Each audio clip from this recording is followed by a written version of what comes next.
start how to cook to Sri Lankan beetroot curry.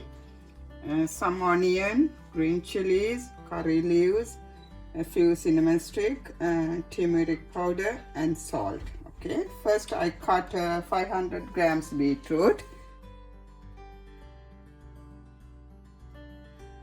onion to it, some cinnamon, let me put some turmeric powder.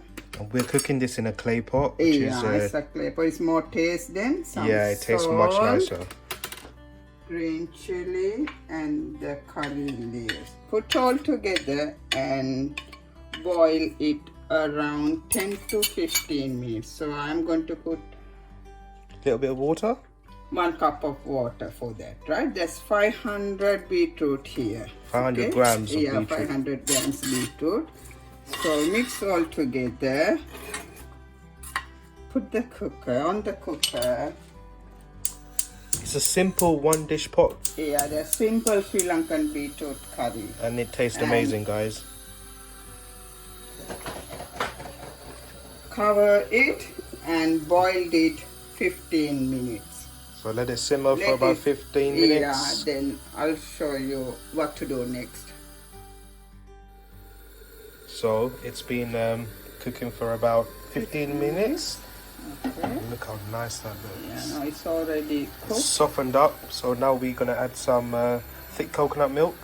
Half cup of thick A half cup of thick coconut milk. And we're going to let that simmer for a further 5 minutes, I believe. 5 to 10 minutes. And then it will be ready to be eaten.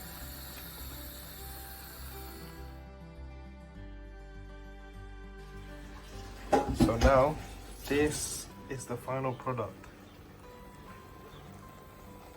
Look at it. One thing that we forgot to say is that you shouldn't cover the clay pot or your pan or your pot or whatever you're using to cook in after you place the coconut milk in.